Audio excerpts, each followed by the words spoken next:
Hi. So, this is going to be kind of a looser episode. I think every podcast episode going forward will probably be in this kind of format. I started doing this podcast like a little over a year ago, but the uploads have been pretty irregular because the kinds of episodes that I was doing at first were just things that took too much time to ever know exactly when it was going to be done, so it was very hard to have like a consistent upload schedule.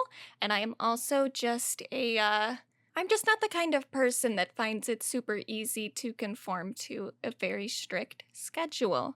But I have been doing a lot more YouTube videos recently. The last couple episodes of this podcast have been mostly like re-uploads of stuff that I had already put out on YouTube. So that's where a lot of my focus has gone as far as the more like detailed, deep divey kind of content. I'm definitely still gonna upload the audio from the third part of my new Depth v. Heard series that I've been putting on YouTube because I have put the first two parts onto the streaming platforms as well, like Spotify and Apple Podcasts and stuff. So if you've been listening to that on those platforms, then you can continue to do that for the third part. But I think after that, I'm just gonna keep this podcast as like a place for my less organized thoughts where I can just talk about things that are a little bit more topical to like, whatever's happening in the news or in specifically like celebrity culture within whatever week the episodes come out. And I'm also going to continue doing the podcast for like additional thoughts on whatever I put out on YouTube. Well, not maybe anything that I put on YouTube, but like for the Depth v. Heard stuff, obviously those videos are already pretty long. They're like, the last one was only like an hour and 45 minutes, which isn't too bad. But then the other one was like 2 hours and 45 minutes. So I do have a habit of putting out stuff that is just pretty long form. But believe it or not, I do put an effort to like restrain myself a little bit. I always have more to say than whatever I've said in the like 3-hour videos that I'm putting out. So I think I'm just going to use this podcast to like contain some of those additional thoughts whenever that's appropriate. So I put out part 2 of the Depth v. Heard series last week on YouTube, and then a couple days later I put out the audio for the podcast. For the next episode next week, I'm gonna do another like commentary-ish thing on that. Like I did with part 1 and the Broken Bottles podcast episode, I'm gonna do that same thing again next week, but I'm gonna let the comments build up a little bit more for another week. So if you haven't watched it yet and you want your input heard before I do the next podcast episode about that part, then go watch it, go comment, go engage, do whatever. This week, though, I just want to talk about The Idol on HBO because I did watch it, unfortunately, and I have a lot of thoughts. And this is a show that's been mired in controversy since before it even aired, so let's go back and talk about some of the production history of The Idol. If you don't know what The Idol is, it's a show that was on HBO. I think it's over now. I don't think it's being renewed at all, but there were 5 episodes. It ended recently, like last week or 2 weeks ago. I don't even remember because I didn't watch it when it was like live. I would wait a couple days because it wasn't a very good show, and I was really just watching it with my friends because it was so stupid that it was kind of fun to laugh about. But definitely not something that I was making a point to watch as it aired every Sunday or whatever.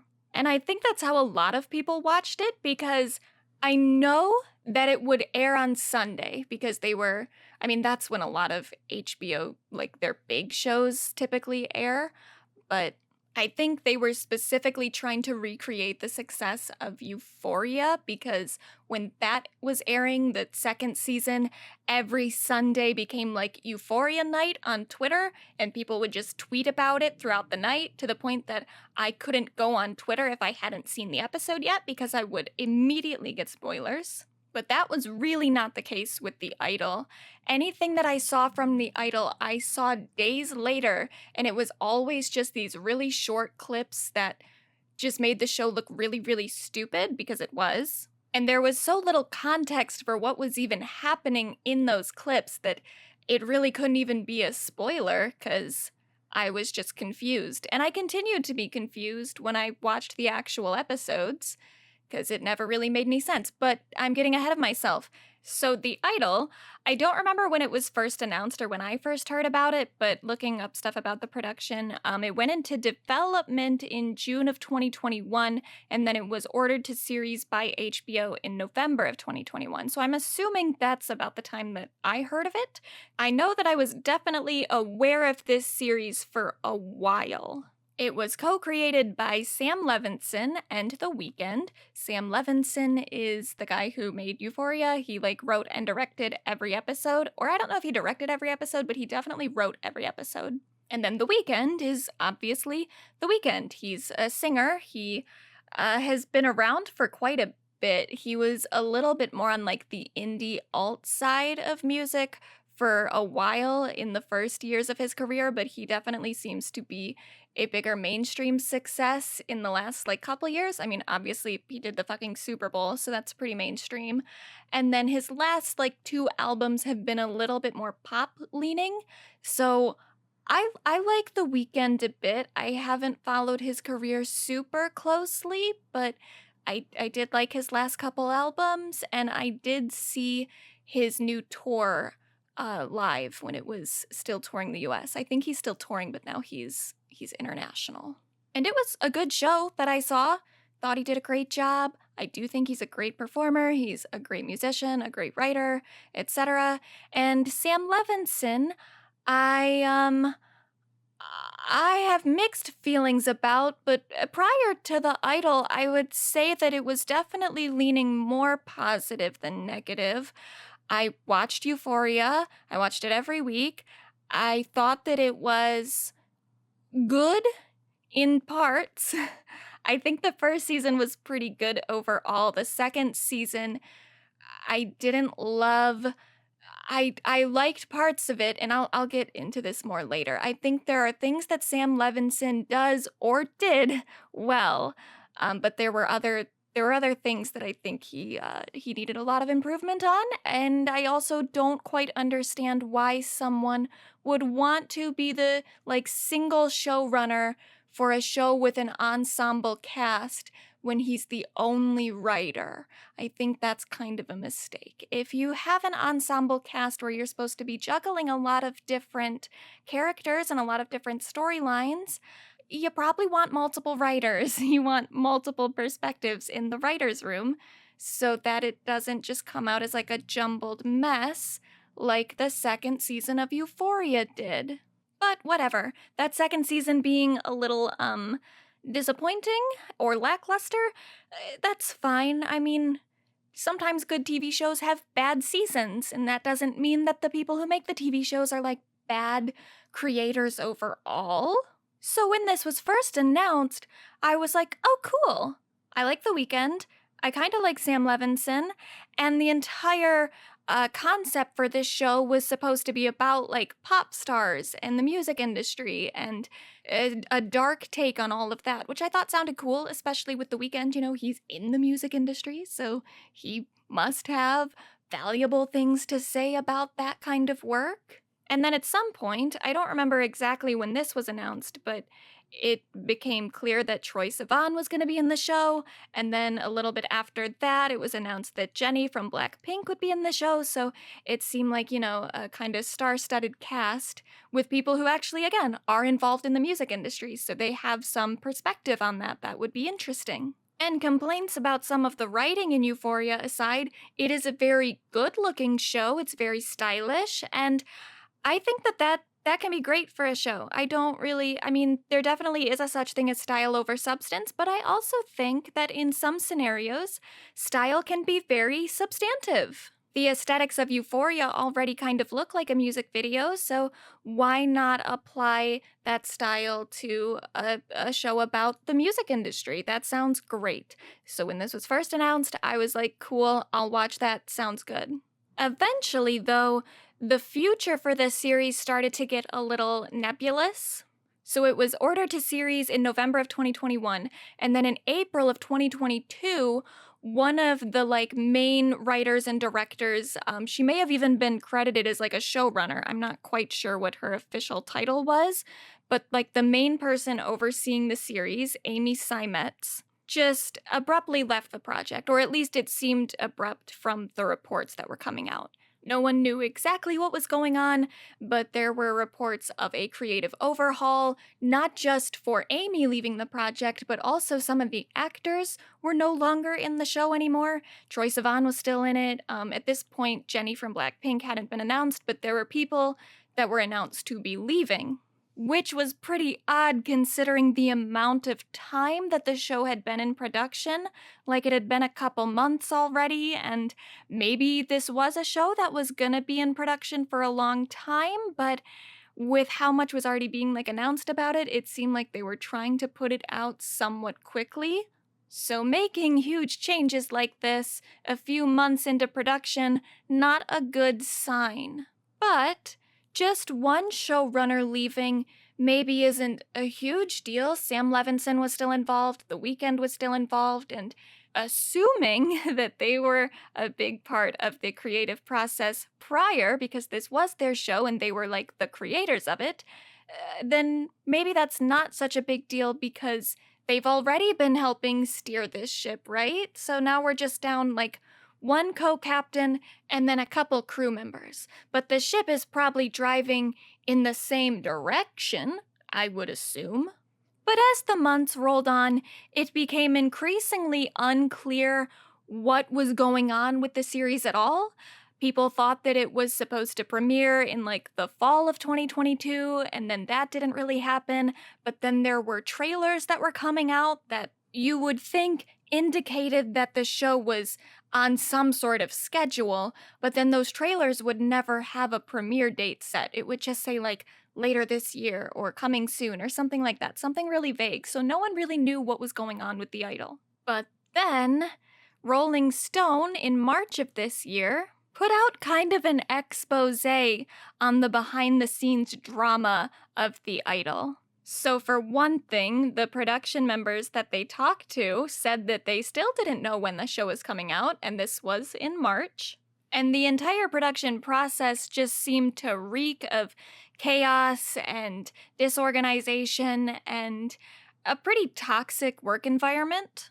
And a lot of that toxicity seemed to stem from Amy Seimetz leaving the project in April of the year prior. So according to some of the people that Rolling Stone talked to, Sam Levinson and The Weeknd weren't really that involved in the creative process for this show until they fired Amy. I guess because the production lined up so much with the production of Euphoria Season 2, Sam's attention was mostly on Euphoria. He wasn't really paying much attention to The Idol, and The Weeknd is just, being The Weeknd. He's making music. He was touring at parts during the making of this show. So even though they're co-creators, most of this is falling down onto Amy. And some of the crew members said that Amy was pretty much set up to fail. So the article says, when she arrived on set 7 weeks before the show started filming, she was given half-finished scripts, a first-time showrunner in Joe Epstein, a tight schedule, and near-impossible expectations from HBO. Amy was doing her best in an impossible situation, but she was going to lose this no matter what, one production member said. Honestly, I think HBO handed her a shit stack. So one of the first problems was that HBO wanted to keep the budget around $54 million, or roughly $9 million an episode for 6 episodes. That's not totally unreasonable for just like a normal show, but because this was supposed to be something that they basically wanted like fully produced music videos in every episode, it's a little short. It's about half of what the second season of Euphoria got. And considering The Idol had more like veteran actors or just people who are a little bit just more famous, I guess, like Troye Sivan, he's not like a big time actor, but he is definitely a person that a lot of people like. A lot of people like his music. So I'm assuming that he and a lot of the other cast members were getting quite a big chunk of that budget. And they were also apparently trying to portray the opulence and glamour of the music industry. So again, gonna cost a lot of money. And the production schedule was, at first, pretty tight. So from late 2021 to April, when Amy left the project, they had already filmed or made 80% of the show. That's what they said in the Rolling Stone article. I don't know what specifically that means, though, because they didn't say it was 80% filmed. They said that the show was roughly 80% finished.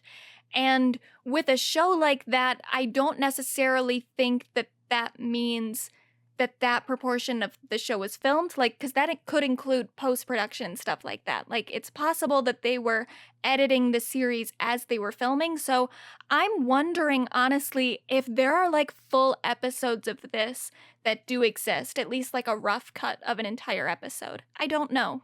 Regardless, the show was pretty much almost done. But then Euphoria Season 2 production wrapped up, and Sam Levinson decided that he wanted to get heavily involved in The Idol to the point that he fired Amy, or someone fired Amy, some executive at HBO, and Sam decides to completely rewrite and reshoot the entire series.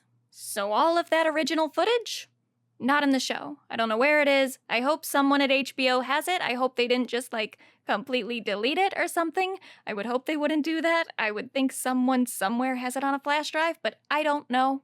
All I know is that the version that eventually aired is not the first version of the series. Now, this is already an absurd thing to do, just given the fact that you had 80% of the show finished. It seems like such a waste to get rid of all of that footage and all of that work, especially when Amy was apparently being put on a pretty tight deadline. And then once Sam Levinson took over, it seems like there was no deadline whatsoever. He could just work at his leisure or something, because we didn't get any sort of announcement for the release date until, like, I don't know, maybe May of this year? Possibly April? I don't know. But then it also seems like the version that currently exists is just worse than the original. Now, I can't really know that because I haven't seen the original show, but I do know that one, whatever aired was really, really bad. And I just find it hard to believe that that was an improvement. But then two, all the people that worked on the show pretty much said that it was worse after Amy left. So the Rolling Stone article says, of those who worked on the production's first iteration, many say they were fans of the original script, describing it as a layered narrative that was driving home a message about the trappings and exploitations of fame. One crew member describes having their choice of several other prominent opportunities and signing on for The Idol purely because they were impressed with the story. It was gripping. I couldn't put it down, another says. As promising as those initial scripts were, the scripts for the final episodes were still only half finished and the finale completely unwritten. Seimetz was encouraged by HBO and producers to put her own spin on the show and write the last episode, a source explains. As a result, Seimetz was polishing up scripts and writing while directing. She also had her assistant, who had no previous credited writing experience, writing scenes, with HBO making the assistant a staff writer last January. So it sounds like this was a pretty chaotic set to begin with, but maybe just a more organized chaos, because I guess there was a lot of rewriting and stuff that was already happening in the original iteration, and the crew members said that they didn't get a whole lot of like one-liners before showing up on set, which one-liners are like the things that tell you what you're going to be doing on set that day. So it seems like it was already kind of a clusterfuck of people just making things up as they went along, but all of the crew members that are quoted by Rolling Stone seemed to have had a pretty good impression of Amy, that even though it was a bit of a clusterfuck, that Amy was kind of pulling it all together. And HBO was apparently encouraging her to do her own thing with it, even though it was a show that was like created by Sam Levinson in The Weeknd. They weren't super involved. One of the crew members even said at one point that they didn't see Sam until weeks into production, and he showed up. The first day that he showed up was during a sex scene with The Weeknd and Lily Rose Depp's character, because Lily Rose plays the main character, Jocelyn. And so I guess they were filming a sex scene, and that's the first time that Sam appeared on set, which that's pretty on brand for him. But whatever. Not super involved, nor does The Weeknd seem to be pretty involved because he's touring during this time, or at least getting ready to tour. He's just not available a whole lot to be on set. But when Amy steps down or gets fired or whatever, apparently the reason is because The Weeknd and Sam started to get more involved in the series, and The Weeknd specifically didn't like how much the show was focusing on Lily Rose Depp's character, which is weird because she's the main character. So, like, the focus should probably be on her, but whatever. Maybe he wanted it to be a more ensemble cast sort of thing, like Euphoria. That's not, like, an inherently bad thing that he wanted more focus to be put on different stuff.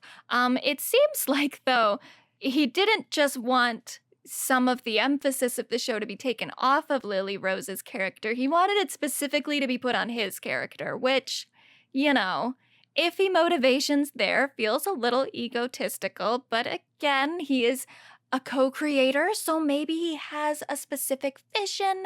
I don't know. But then where it gets even weirder is it says here, a source with knowledge seconds that The Weeknd was the reason behind the shakeup, wanting to tone down the cult aspect of the storyline and pivot into something else entirely, dropping the feminist lens through which the show was being told as a result. It was like The Weeknd wanted one show that was all about him. Sam was on board with that, another source explains to Rolling Stone. And it's not like I think every show has to be super feminist in nature.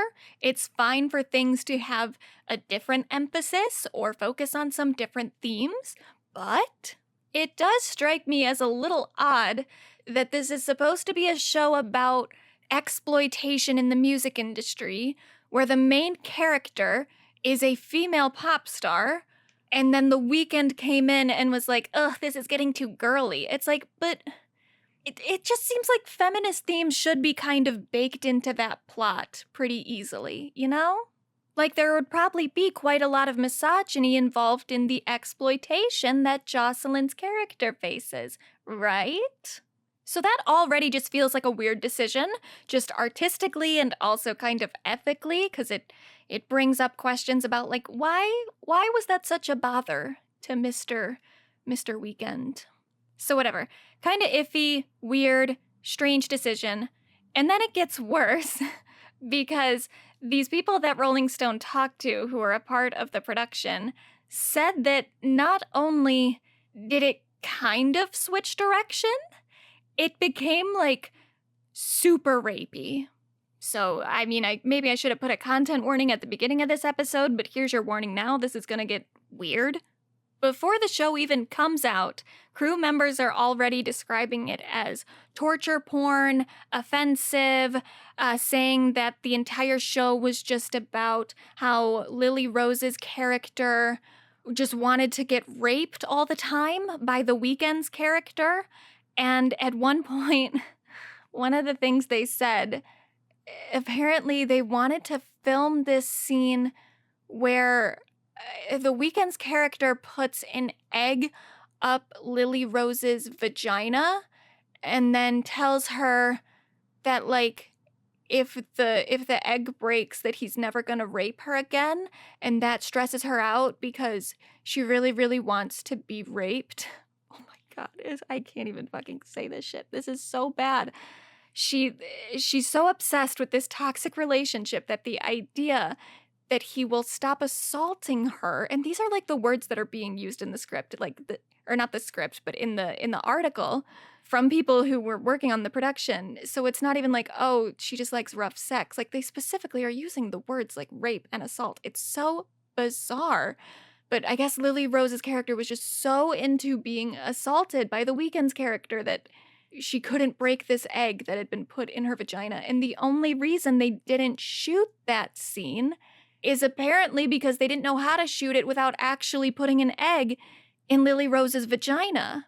And I saw someone on Twitter saying, I guarantee that they actually asked Lily Rose to do it and she just wouldn't, which I think is kind of likely at this point, just given all the other stuff that I've seen now. But I also don't even understand how they were trying to shoot that scene in a way that they couldn't use like a stunt vagina. Like, I'm not saying they should have shot the scene at all, but in terms of like the logistics of it, it doesn't have to be Lily Rose's vagina. Like, I don't know what her vagina looks like.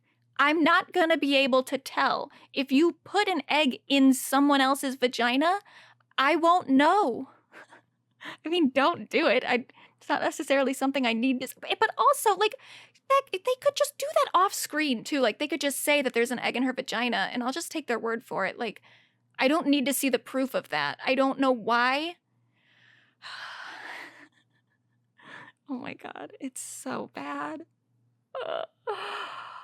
Okay, but anyway, so a lot of people on the production really, really weirded out and grossed out by the show that they are now expected to film. And that is definitely an issue. I don't know.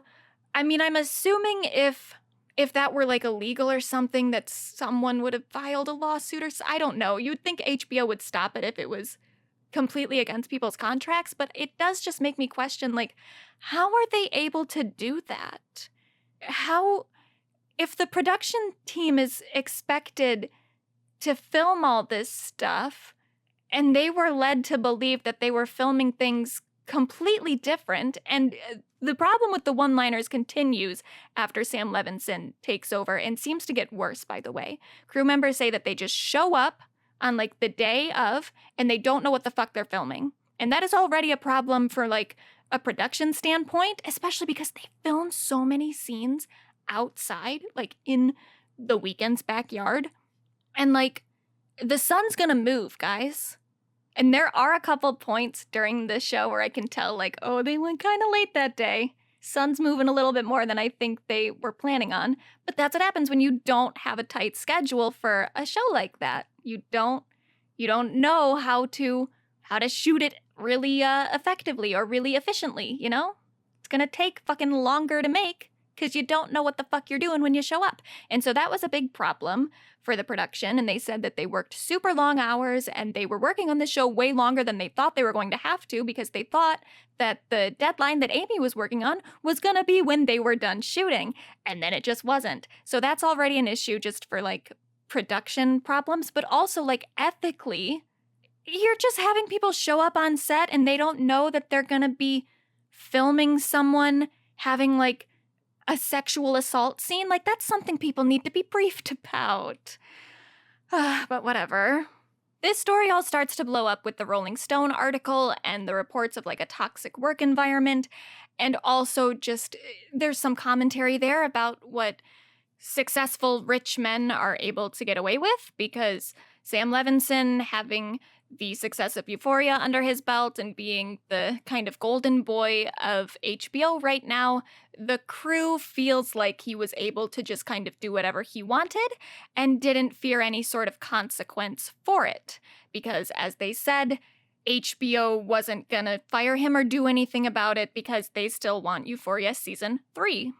So even though Amy was put under these time restrictions and this tight budget, once Sam got involved, there seemed to be no limit on the production budget at all, though they did save quite a lot of money by primarily filming the show in the Weeknd's house and also filming some stuff like during his tour. So there's a part where it's supposed to be Jocelyn's tour, but they just filmed it on the Weeknd's stage, like during one of his shows. It was one of his SoFi shows, and if you remember, he canceled one of those concerts like mid-show because he said that he lost his voice. And apparently that actually has to do with the fact that they had filmed this scene where he was in character as Tedros, and he said that when he went back on stage as The Weeknd, he was still like so in character as Tedros that he just couldn't find his voice again, which is, oh my God, like it's so... It's like there's so many pretentious actors that will do like method acting and stuff, and just kind of use that as an excuse to be a shitty person a lot of the time. But at least with like some actors that do that, most actors that do it at a professional level to the point where we get to see them talking about that in interviews, they're usually good at acting, you know? Like when Lady Gaga says that she was doing Patricia Gucci's voice the entire time that she was shooting the movie, even when she was offset. It's like, okay, well, I mean, you did a good job in the movie, so I guess if that's what you needed to do to get there, that's fine. The idea that The Weeknd was so in character that he could not go back to being The Weeknd after he was done shooting that scene is so ridiculously laughable when you look at his performance, because it's just not good. Like, you got that in character for what? And anyway, it was just a stupid idea for them to film that scene on the Weeknd stage in the first place. It looks so stupid in the movie, especially, or not the movie, the TV show, but especially as someone who went and saw The Weeknd, like, for that tour. Like, I recognize that set, and I'm guessing that a lot of the people who watched The Idol are fans of The Weeknd. Like, he is one of the primary draws for this series. So most of the people who watch the show are gonna recognize that set, and it just completely takes you out of it because it's like, that doesn't feel authentic to Jocelyn the character at all. I mean, there's no buildup for why her set and her show would even look like that in the first place. It just, you immediately see it and you're like, oh, that's The Weeknd's tour. It totally pulls you out of it. And so much of the music in the show, too, is also The Weeknd, you know? Like, he's singing songs that are playing over top of the show, but The Weeknd's character doesn't sing. So it's not supposed to be in universe as his character making that music.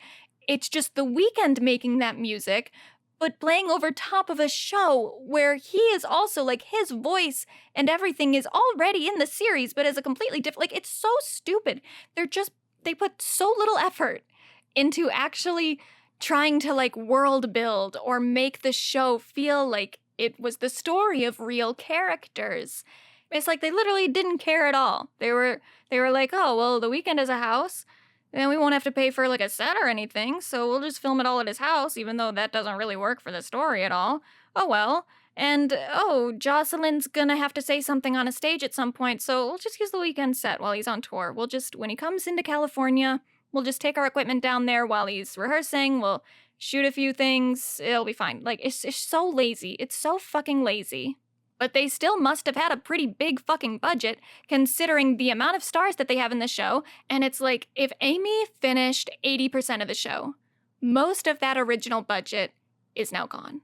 Like, all of that money, totally wasted. Doesn't matter. That's gone. So they had to have at least, like, a semi-equal amount for this second iteration to even go forward. Like, that's already, like, doubling your budget, especially when you think about the fact that they have Jenny from Blackpink in the show, which she didn't get signed on until after Amy left, and I'm imagining that she took a pretty big portion of that budget because she's from fucking Blackpink and people love Blackpink, and so she's a big draw. She's a huge name, even though she's not on the show that much and her character doesn't matter at all.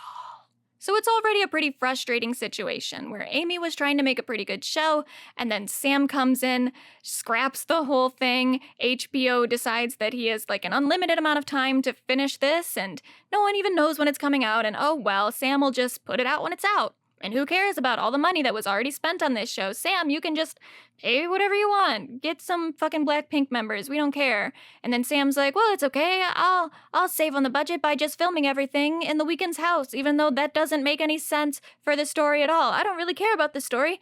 I just want to make a show with a bunch of boobs in it. Like, that's what the show is. And we didn't know that for sure when this Rolling Stone article came out, but that's what it was pointing to, you know? They're getting pretty bad press. And then they made it even fucking worse because The Weeknd decided to tweet at Rolling Stone and just said, like, you mad or something? Like, I don't remember exactly what he wrote. Here, let me see. Oh, he said, did we upset you? And then he uses a clip from The Idol, where it's him and Lily Rose Depp sitting on a couch and they're talking to Dan Levy.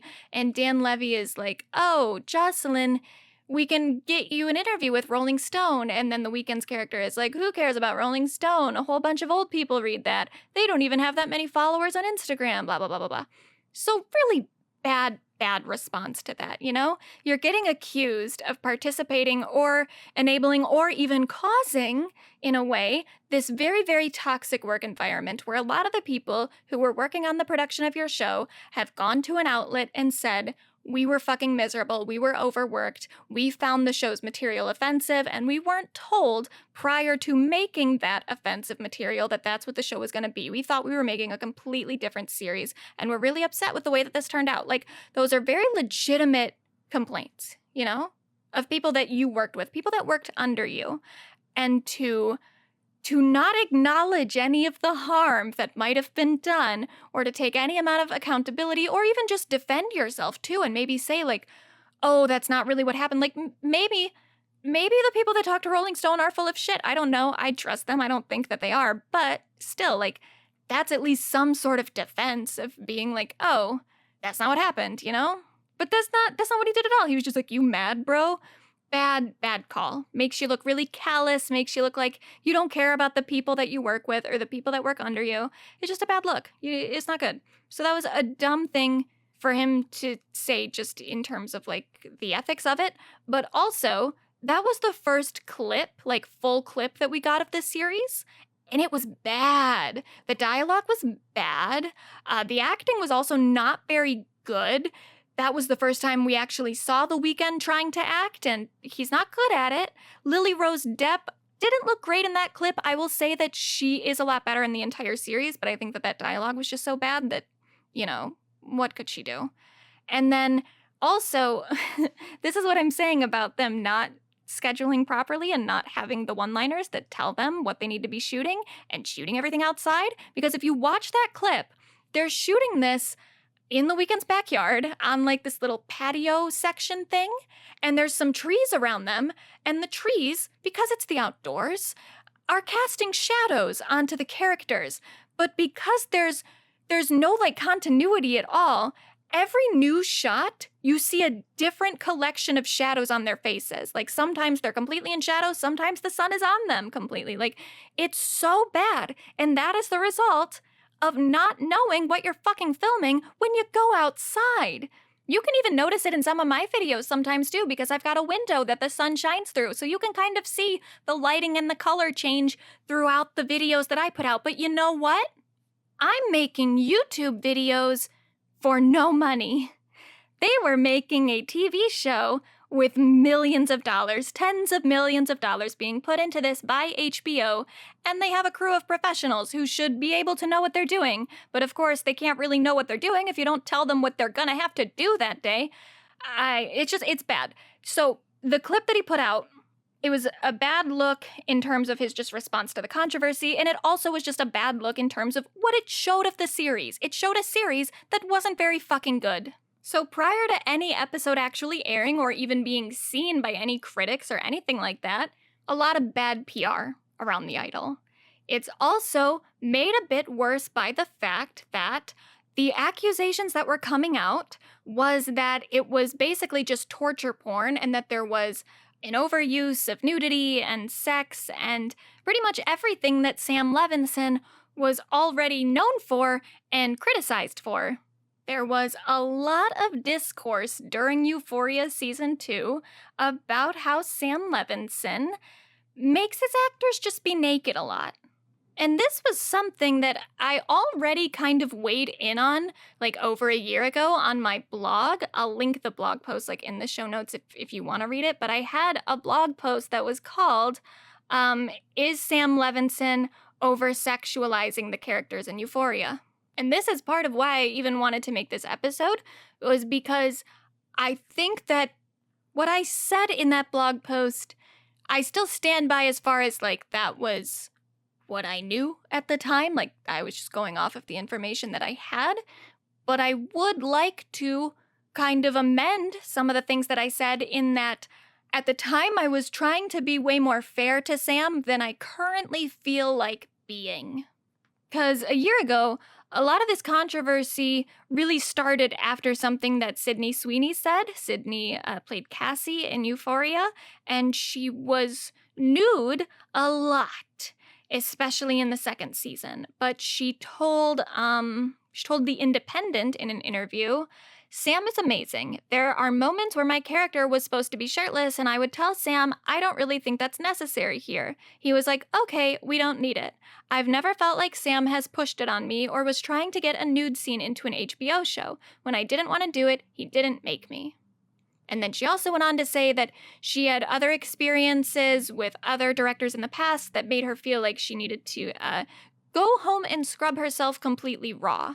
And yeah, I'm sure that's happened because that's somewhat common in that industry. It's a gross, gross place, Hollywood.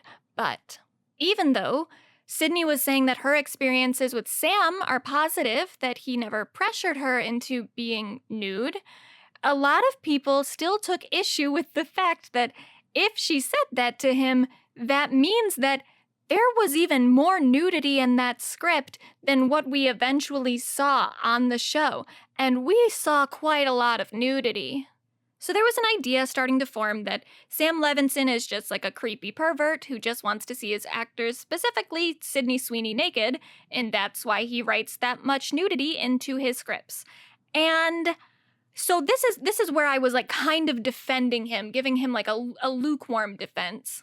Because really, like, we can't know his motivations. We can't know why he puts that stuff into his scripts. Yes, it might be for his own idea of what he wants to see, or it could just be like he thought that was the most effective way to tell a story. And that kind of was like a part of a bigger conversation about whether or not nudity in TV or in film is ever necessary. And I don't like that word to be used in like media criticism, especially like for fictional narratives. I don't think that you put things into movies because they're necessary, because movies technically aren't necessary. We don't need them to live. They're something that people make and something that we put a lot of meaning into and a lot of human expression into.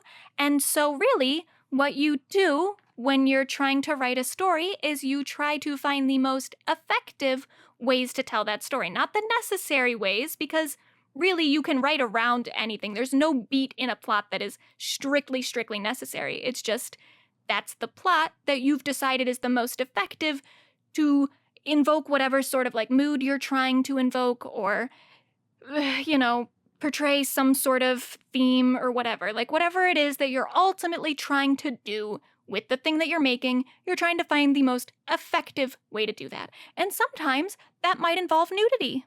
Nudity can make the characters seem more vulnerable, or it can be used in a more like erotic kind of way, which I don't think is necessarily bad. I'm definitely not I'm not on the anti-sex scene side of this argument. Sex is a part of a lot of people's lives, so it's a thing that is occasionally gonna need to be portrayed in media about human beings. I think that's fine. And if an actor is okay with being naked or doing sex scenes, if they say that they are, I don't want to undermine them by saying that, no, actually you're being exploited. If Sydney Sweeney says that she's fine with all of her nude scenes, that she never felt pressured, I'm just gonna believe her. Okay? I'm just gonna believe her. But in that blog post that I write, I did still criticize the nudity in the show for the fact that I just thought that it wasn't super effective. And moreover, I didn't think that the story that Sam was trying to tell with Cassie's character was very good. There are parts of Euphoria that are very good. Like, I think the way that the show depicts drug usage and substance abuse, that's good. I made a different blog post even criticizing the DARE campaign's criticisms of the show. And I think that Sam is able to tell those stories effectively because he is a recovering drug addict and he started using substances as a teenager, like the main character of Euphoria did, Rue. So I think that he's pretty good with writing Rue's plots because he has some personal experience with it. He relates to it. He does not, however, have any personal experience being an oversexualized teen girl like Cassie in the show. So when he writes all this stuff for her character, it's bad. And I think that that's the reason that the nudity feels just so gratuitous in Euphoria, is that it is kind of emotionally empty because the person who wrote those scenes has no personal connection to it. So this is what I wrote at the time. Sydney Sweeney's character Cassie is often nude, as disapproving viewers have pointed out, but I'm not so quick to jump to the conclusion that Levinson merely wanted to see her breasts. Cassie is portrayed from the start to be a girl with shaky self-esteem and an overcoming need for male validation. She's a serial dater who falls victim to men's coercions easily, sleeping with many of them despite their lack of respect for her, and allowing them to record sex tapes they inevitably share alongside her nudes to Cassie's humiliation. If Cassie's frequent nudity makes you uncomfortable as a viewer, there's an argument to be made that it's supposed to. The problem is, while Levinson knows the perils of illicit drug use due to his own teen struggles with substances, he's not as knowledgeable regarding the subtleties of a wounded teen girl's promiscuity. Cassie's development as a girl eager to trade her body for male attention is so reductive and cartoonish that she ceases to be relatable, often coming across as merely pathetic. The lack of nuance in her character makes Cassie's nude scenes feel less emotionally motivated than they're supposed to. Instead of feeling for this girl who keeps taking her clothes off for men that don't respect her, audiences just stare at a crying Barbie doll impulsively taking her big tits out whenever asked. Even with a sad backstory and regrettable motivations, Cassie's nude scenes feel pornographic because they're so far removed from the average person's ability to empathize with her inner struggles, no matter how tremendously talented Sydney Sweeney is as an actress. Now, I think a lot of the criticisms that I was making of Cassie's character in Euphoria Season 2 really do apply to Lily Rose Depp's character in The Idol. But while a year ago, I was really trying to abstain from just assuming that Sam Levinson is like a weirdo, I have a less charitable opinion on him now, because the nudity and the sex and everything in The Idol is just so fucking egregious that I cannot possibly write it off as like, this is just ineffective storytelling anymore, you know? Like, it's not just that Sam Levinson doesn't have the perspective of a young girl, so he can't quite translate the inner struggle that he's apparently trying to communicate in his work onto the screen because he doesn't have like the tools necessary to do that. Like, that was kind of my opinion at the time, was like, I don't know that he's a pervert. I think that he maybe just isn't the right person to tell this kind of story. And I definitely still think that he's not the right person to tell this story, but I also am starting to think that he is just like a pervert and a weirdo. Cause what the fuck is this show? This is a very similar thing to me as the whole Blonde issue, that movie that came out that I made a podcast episode about that too, where Blonde, it was already in a lot of controversy because it was being billed as like torture porn and too sexual and too graphic or whatever. And again, like before that show came out or that movie came out, I was like, you know, maybe that's just people being a little oversensitive to nudity and sex and stuff, and I get it, especially when it's a show about a real person. You know, there is kind of this weird line between like what is appropriate to make of someone's life, and you know, if we're gonna make a movie about Marilyn Monroe, should we be putting her boobs in it so much, even if it's not her like real boobs, it's an actor's boobs, it's an actor trying to portray her. Like it is weird. So there's already that weird stuff, but I was like, you know, obviously, Marilyn had a very hard life, and there are going to be tough things that you would have to show in a movie about her life, or in like a fictionalized version of her life as Blonde is supposed to be. It's not really supposed to be completely biographical, but, you know, whatever. I get that, like, there's going to be hard stuff shown, and I think that can be done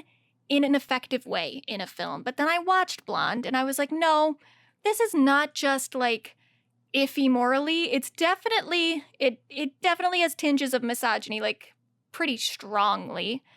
But it's also just not good. Like, it's just misogynistic without also being a good movie, you know? And not that misogyny is ever excusable, but at least there are some things where it's like, all right, well, I get that there was an idea here that maybe got a little fucked up in the execution. But with Blonde, it's like, no, I feel like you kind of just wanted to show a woman being assaulted a bunch.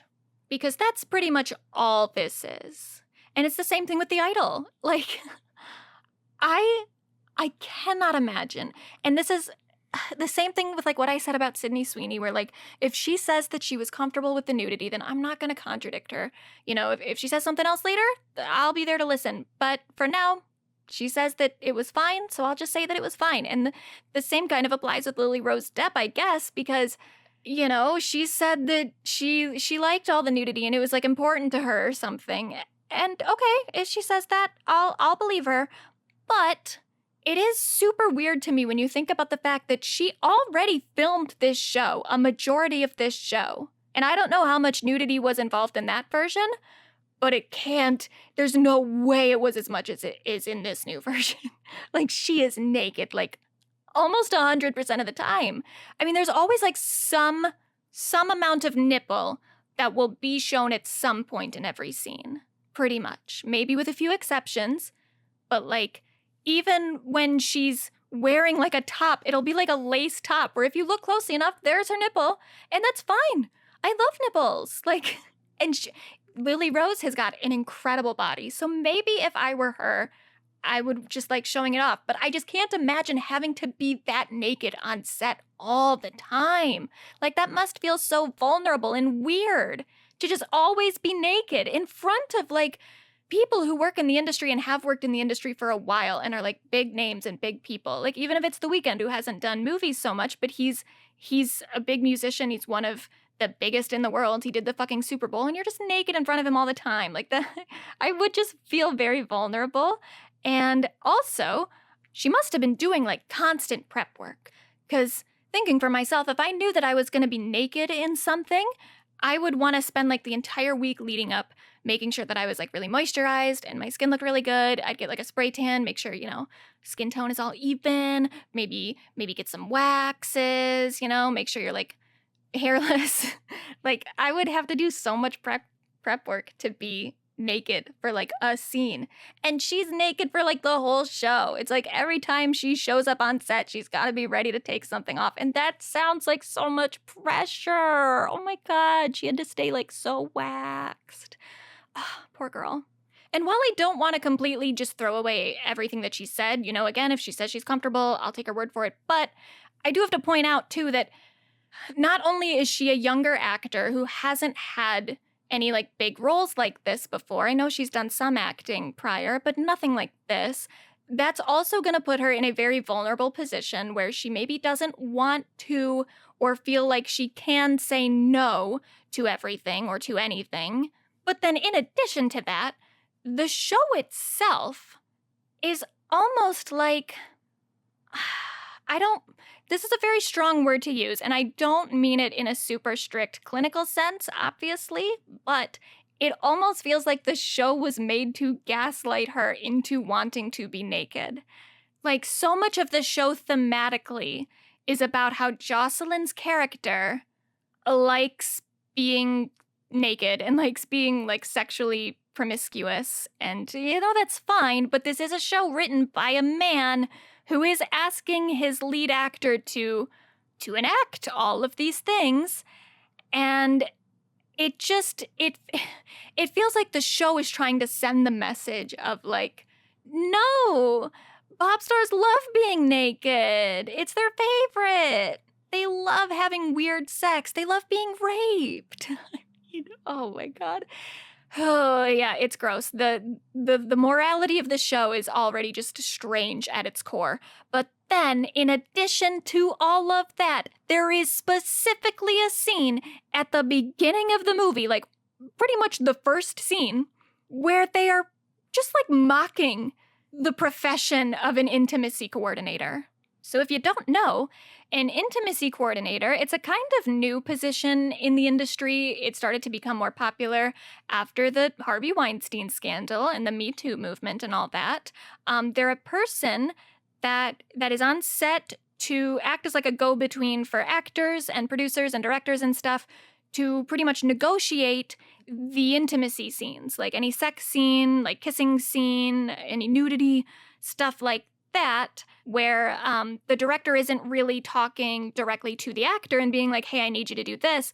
It all has to go through the intimacy coordinator, and things need to be negotiated and things need to be put into contracts prior to like shooting it. And that's a really important job, because if you just think about the common image of like a predatory director or photographer taking advantage of a young actor or model or whatever, the kind of textbook scenario involves a young girl on set with a director or a photographer yelling at her like, oh yeah, that's so good, now just pull your shirt down a little more, show the camera a little more skin. And that's an easy way to coerce young talent into doing something that they're not fully comfortable with, because in the moment when they're trying to do a good job and get approval of the director or the photographer, they don't really have time to fully think about what they're doing and firmly establish their boundaries. You know, you just put them on the spot and then you tell them to take their clothes off. And some of them will, because they don't feel comfortable saying no in the moment like that. You know, that happens a lot, or that did happen a lot and probably still does. But because intimacy coordinators have become a much more common thing on sets, that is a way to prevent that scenario. So that's a very important thing that we do need on shows like this that involve a lot of nudity and a lot of sexuality. And HBO has required intimacy coordinators on their productions since 2018. Anything that has nudity or sex scenes, anything like that, which, let's be honest, that's almost every HBO show. So pretty much every HBO show has an intimacy coordinator on set. That's great. We love that. You know who doesn't love that, apparently? Sam Levinson. Because the show opens with Jocelyn at a photo shoot where she, like, takes out her boobs. She, like, has a robe on and she opens it up more and there's just her boobs. And then there's an intimacy coordinator on the set and he's like, oh, no, this isn't in your contract. We need to put this in your contract in advance before you can do this. And then they have an entire conversation where Jocelyn's like, but it's my body and it's my choice to take my boobs out. And then he's like, well, yeah, but this is for your protection. We need to make sure that this is all in writing. And they make the intimacy coordinator seem like an annoying nuisance. Like he's just a part of this like bureaucratic effort to control women's bodies in the industry by protecting them. Like the whole point of the scene is basically to be like, well, but she likes taking her clothes off, so we shouldn't have to have it in writing. She should just be able to take her top off whenever she wants, because I want to see her boobs. I mean, they don't do that I want to see her boobs part, but they make it seem like intimacy coordinators are just controlling women by telling them not to take their clothes off, when women really actually do want to do that. Maybe not all women, but at least this one. And if it hampers one woman's ability to control her own body, then maybe that's the real misogyny. It's just, it's a very bad scene just for what the scene is. But then when you think about the fact that, like, for one thing, Lily Rose Depp is naked in that scene, so there was an intimacy coordinator on set for that production who had to then watch their own profession being mocked in front of them. And then when you think about the bigger context of the fact that this is a Sam Levinson directed show, and he's been working on Euphoria, which is another HBO production where an intimacy coordinator is going to be required there too, it really, really feels like Sam Levinson is just complaining about the fact that he can't make his actors nude whenever he feels like it. But he's making it as if it's not him that necessarily wants them to be nude so much. They want to be nude for him.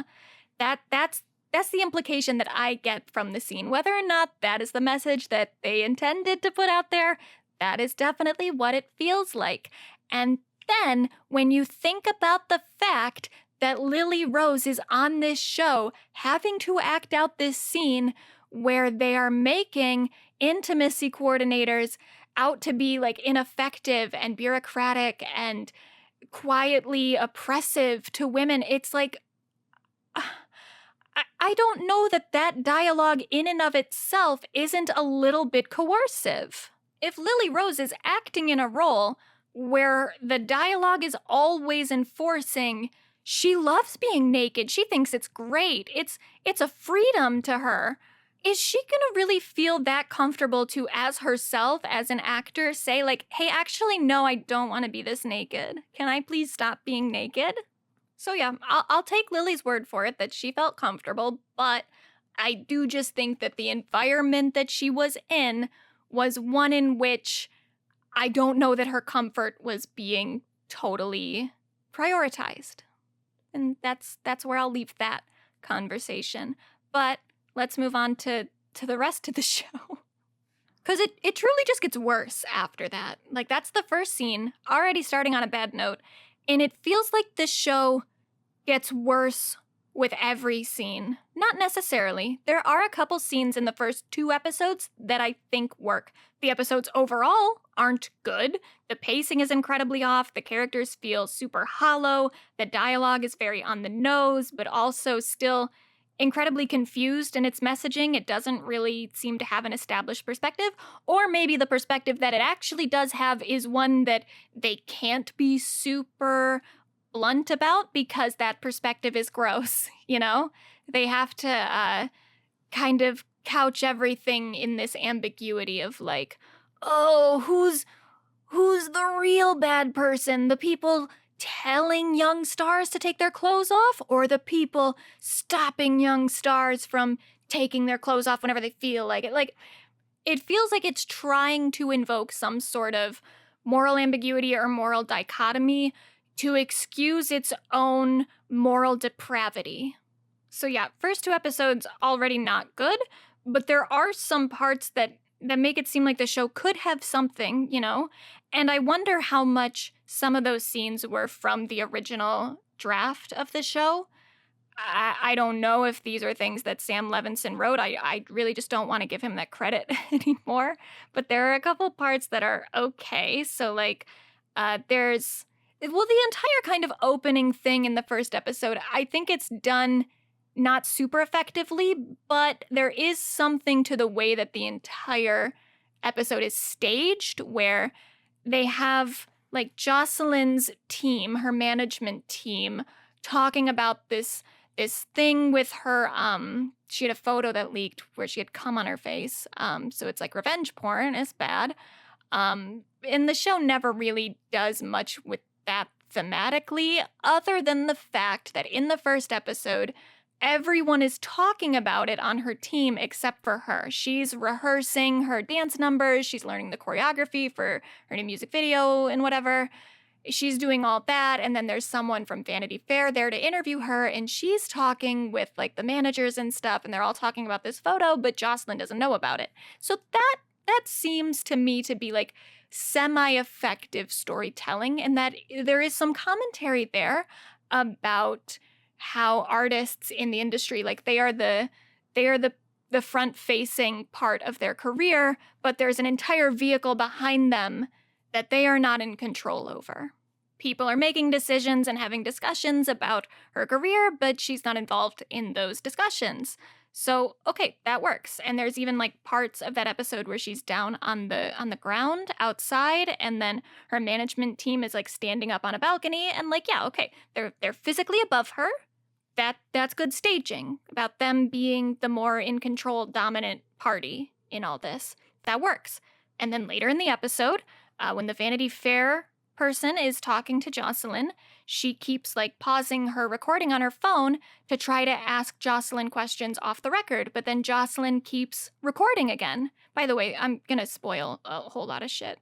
Who cares? And Jocelyn keeps recording because it's like, oh, okay, she doesn't want to exist off the record, you know? She's so public that she doesn't need to say anything that's not also public. That gives you some insight into Jocelyn's character. That's good.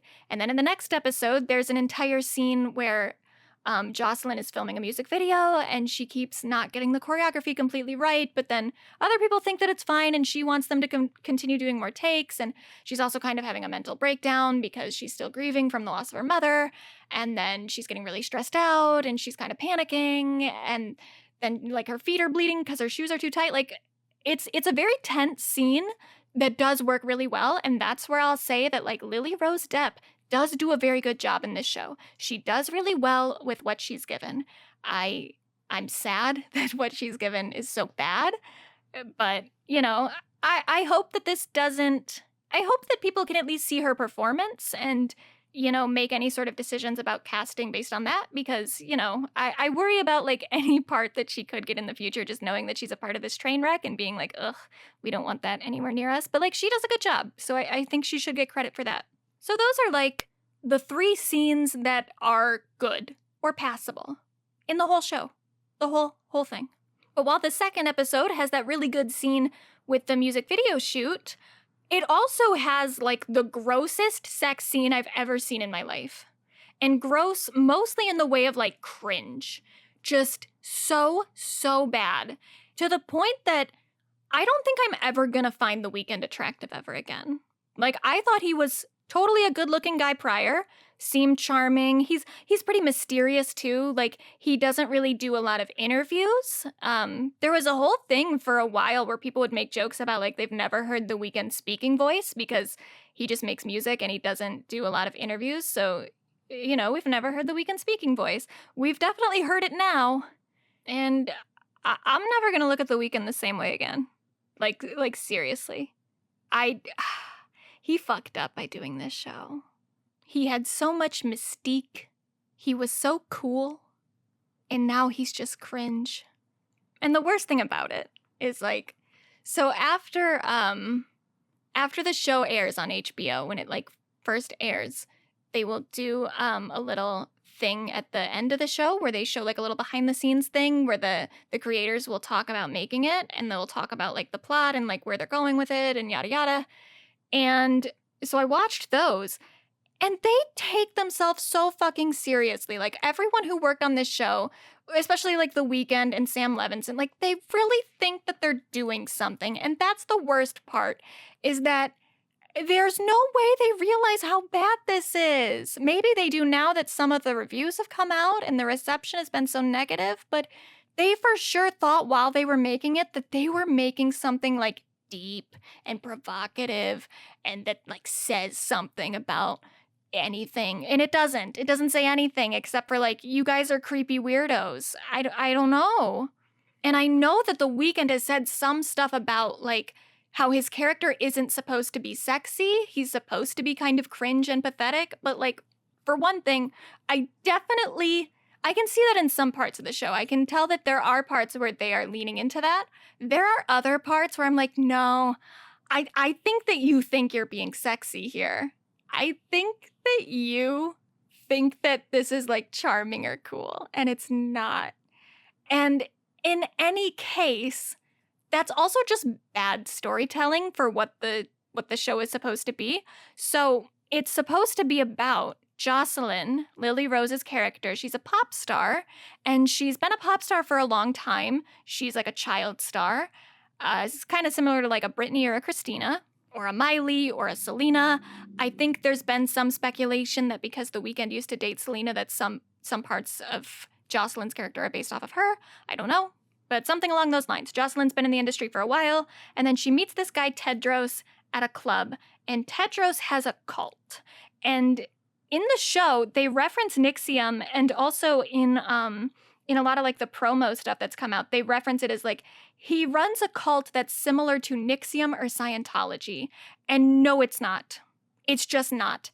It's a cult in a way that like Tedros has these characters around him that are unquestionably loyal to him, but there is so little world building in the show that like I don't understand how the cult works at all. Like, I don't quite get how all those people got there. There's some indicators of it, but it doesn't go deep enough, and it doesn't make sense, and it's not realistic to, like, how real cults operate. Like, what? Nixium is almost like a multi-level marketing kind of thing, as is, like, Scientology in a way. Like, you have to, like, pay to, like, level up to do certain things. Like, there's a whole structure behind those cults that doesn't exist in this cult that Tedros' character runs, because that is just so underdeveloped. Like, there's nothing to it at all. It is the most overly simplistic idea of human psyche, where they just think that, like, oh, this guy just comes in and starts telling people what to do, and then everyone is like, oh, okay, I'll do it. Like, that's not how it works. That's not how it works. Read a book. do like the smallest bit of research into the psychology of cults and cult-like behavior and realize that your main character shouldn't be as off-putting as he is. Because if the whole idea of Tedros is that he actually is really pathetic and cringe and not intimidating at all, why are so many people intimidated by him in the show? Why are so many people seduced by him when he's not a seductive person? He's just embarrassing. Like, that's a bad characterization for someone who's supposed to be a cult leader. A type of person who is typically very charming. Because that's how you become a cult leader. And that's where I'm saying that this show doesn't really have a point.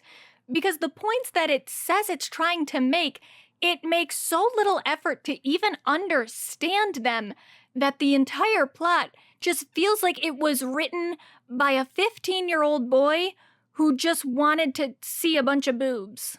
And I will emphasize here, I mean like a 15-year-old boy, not an adult man who just wanted to see some boobs, not something that would make any sense coming from an adult person who has experience in the world and who has before made other TV shows. Like Sam Levinson has made other fucking shows. It doesn't make any sense to me how he made this show because it doesn't even make sense. Like, the plot is so fucking stupid, the dialogue is so fucking bad, that it feels like it was made by a child who doesn't have, like, an actual understanding of the world yet. Who's, like, kind of capable of basic logic, but doesn't have any experience with adult behaviors, so they can't actually write accurate characters because they don't quite get how other people behave yet. They're still kind of figuring it out. All they know is that they think the basic idea of a cult is kind of interesting, and they really, really like sex. So that's just what the show's gonna be. There's gonna be reference to cults, and there's a lot of sex, and lots of boobies. No penises. The Weeknd, if you're wondering, doesn't get naked in the whole show. I'm not even sure that he takes his fucking shirt off at any point, but Lily Rose Depp is naked the entire time. And because of how underdeveloped the plot is and how underdeveloped the character is and the world building and everything, it very much gives the impression that they didn't care quite as much about making a good show, so much as they cared about doing something on a show that they just want to do, you know?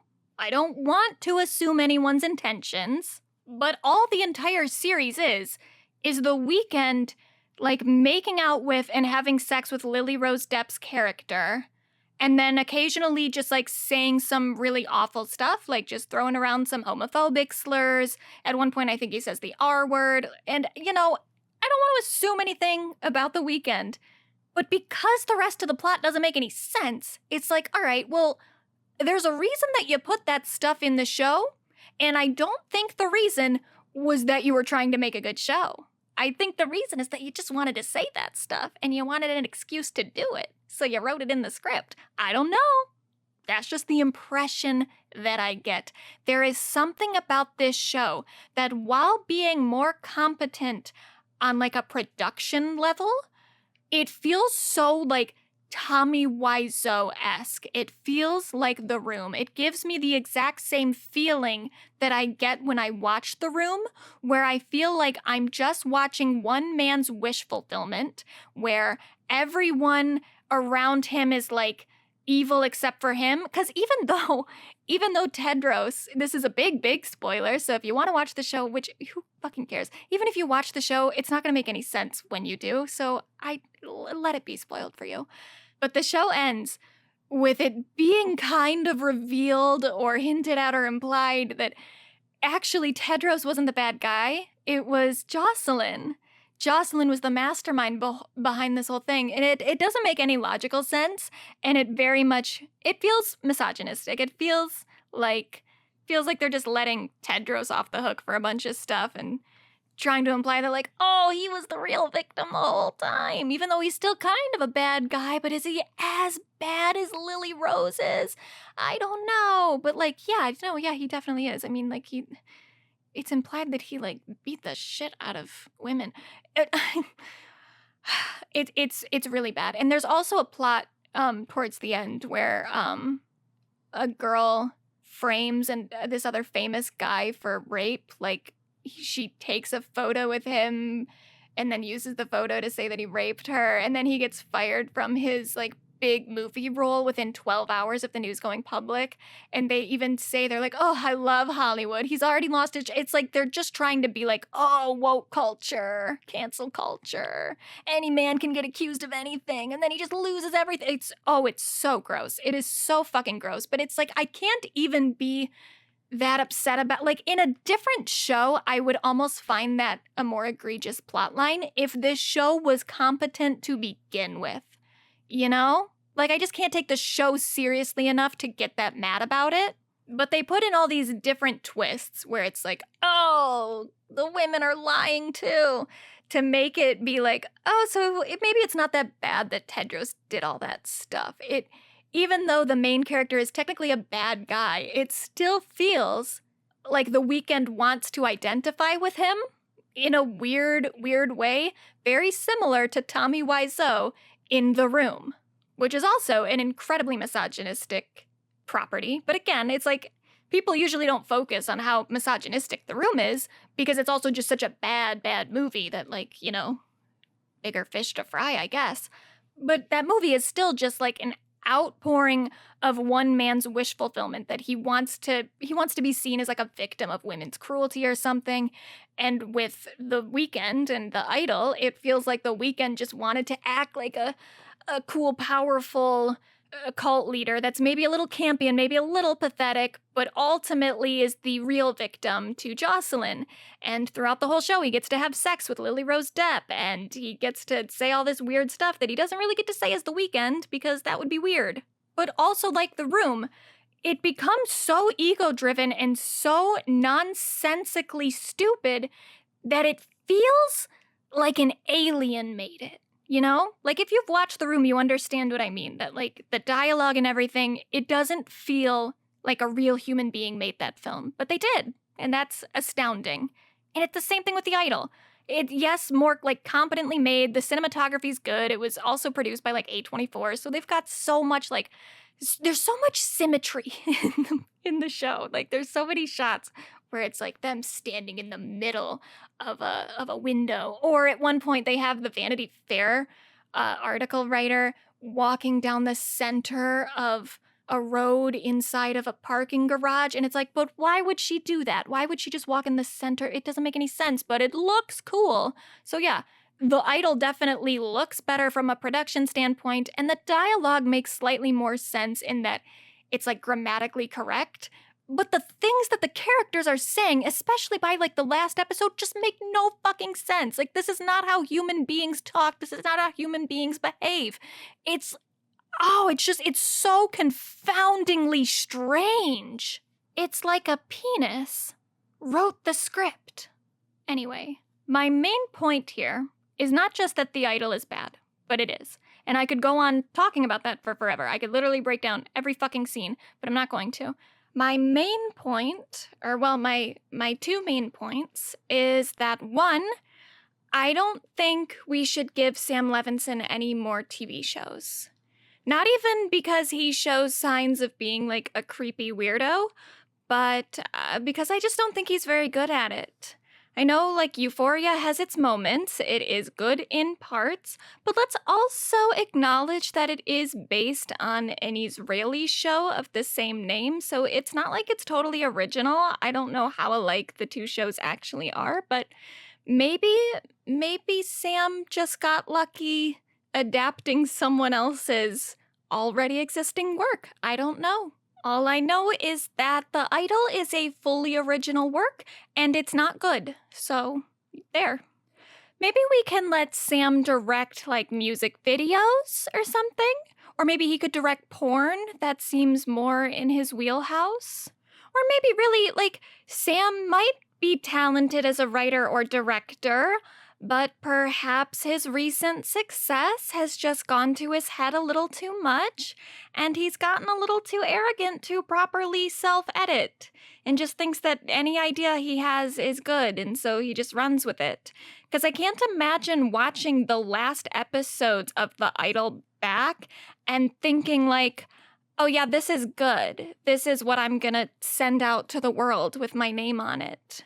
The plot just becomes like so nonsensical that no amount of time restraints or lack of budget could possibly account for that mess. It is like so structurally a bad show that if Sam Levinson weren't Sam Levinson, there is no fucking way HBO would have allowed this to exist. Like in that Rolling Stone article, there were some people that I guess worked on the production, or it says they were familiar with the matter. So I don't know if they actually work there, or if they just, I don't know, maybe they're friend of a person that works there. They're just someone familiar with the matter. And they said at some point, Sam just stopped sending the scripts to HBO. They said, I got the vibe that the mood on set was, what's HBO gonna do? Pull the plug? Yeah, right. If they want a third season of Euphoria, they'll give me what I want. We're just gonna shoot what we want, and if HBO execs have a problem with it, that's their problem. That's what that person felt like Sam's attitude on set was.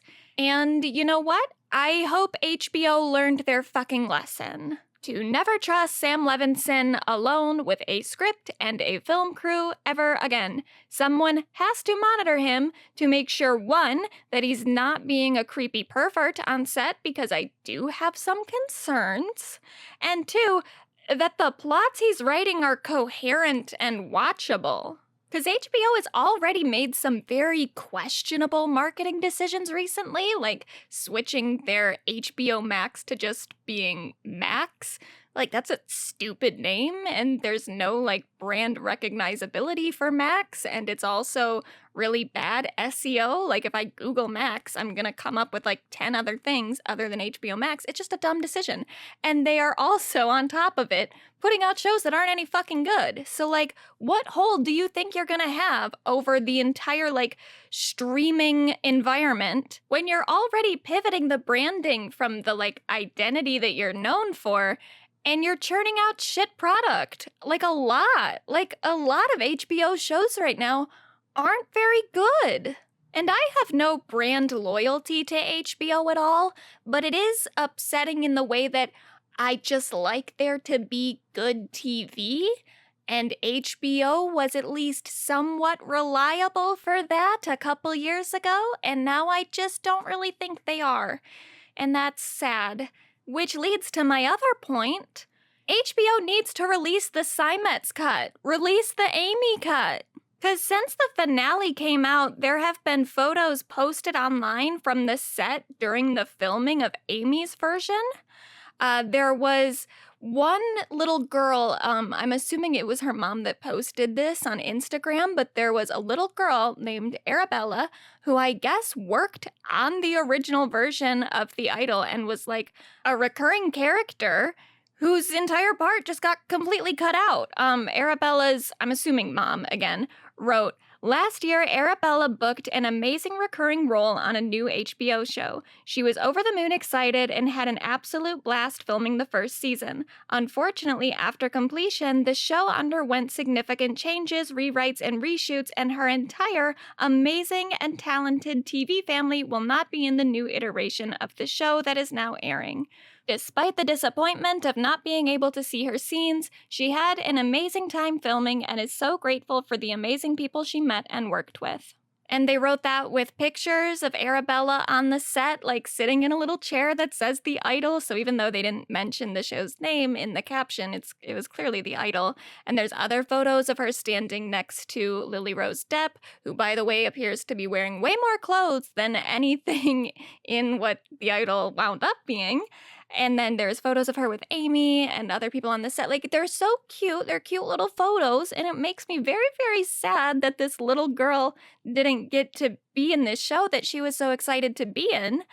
But then also, that really illuminates how much must have changed between the first version of the script and the second, because there's no other character or set of characters or anything that exists in the final version that makes any sense for the photos of Arabella on set. Like, there's no children on the show, for one thing, at all. So clearly there were entire plot lines that got dropped, especially if Arabella and her TV family were supposed to be recurring characters. Like, it's not just like a little sequence with this little girl and her family. They were apparently supposed to be in like multiple episodes. Where? Where does that fit into the plot that we saw?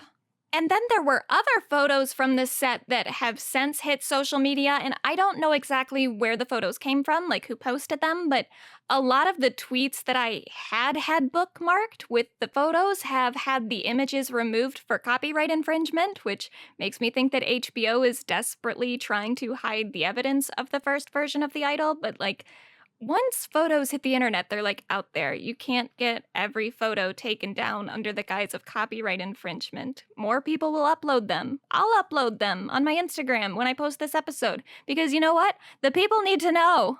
They need to know that Amy's version of The Idol looked so cute. It definitely looks like they did way more with Jocelyn's character, for one thing, especially like her past as a child pop star.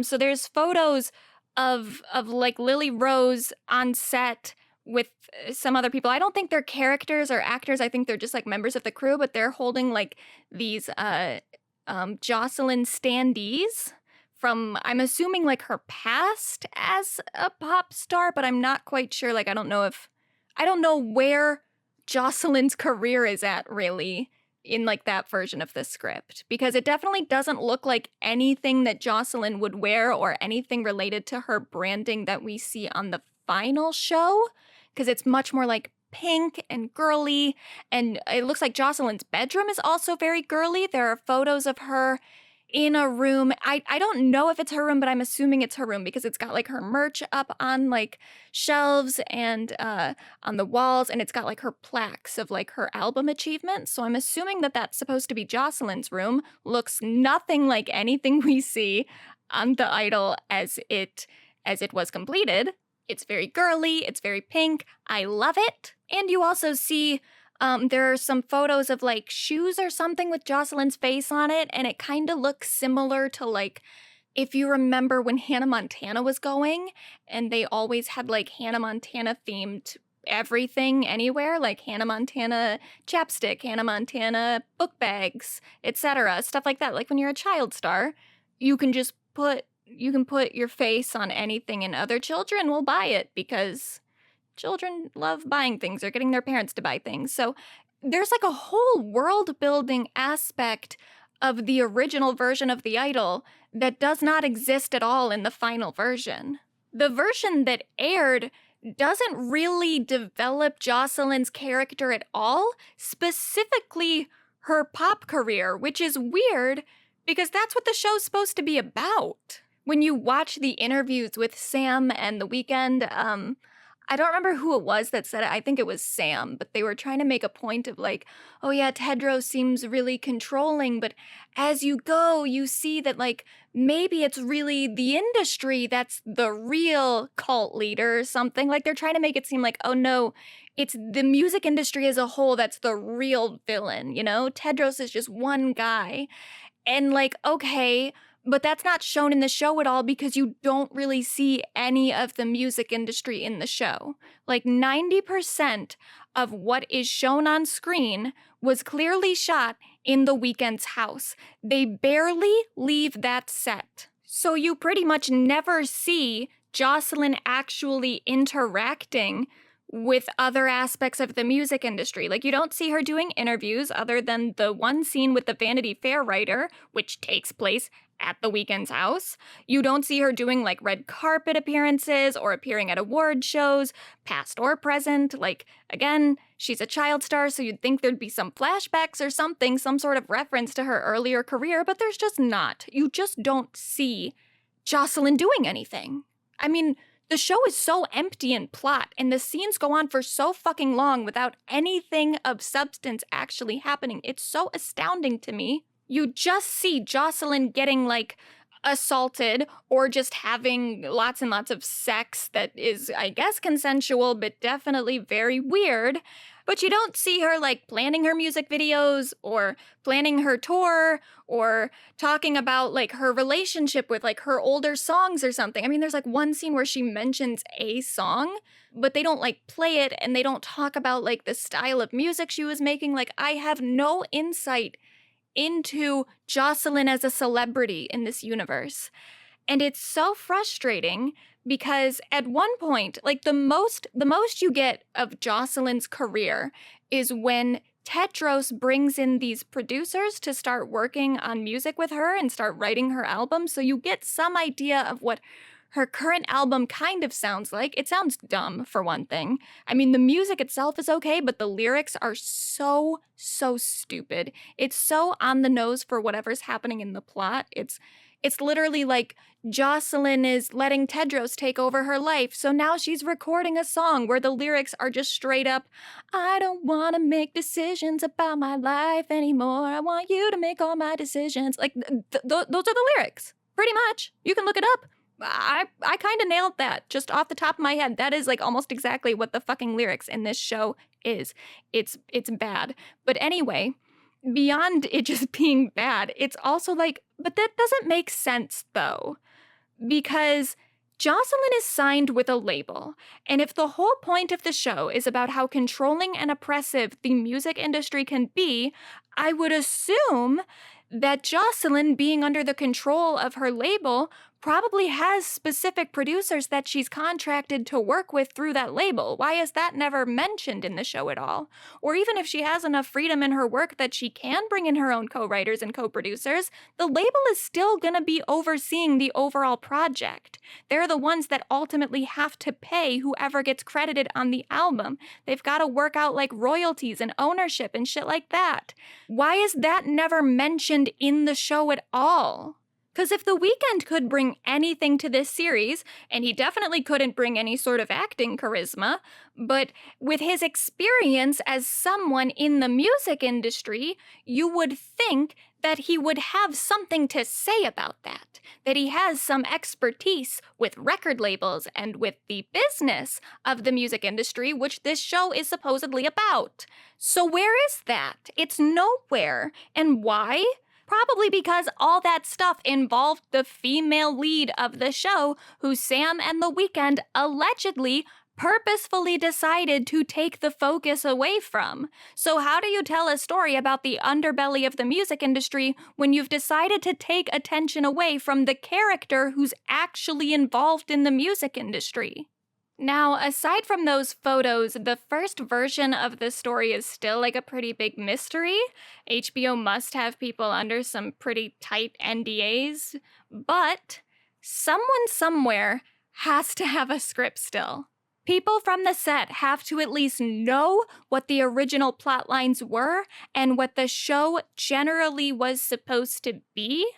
And I'm sure that someone somewhere has some of that original footage and maybe even like almost fully finished episodes. Because Amy's version was allegedly about 80% finished. So where is that 80%?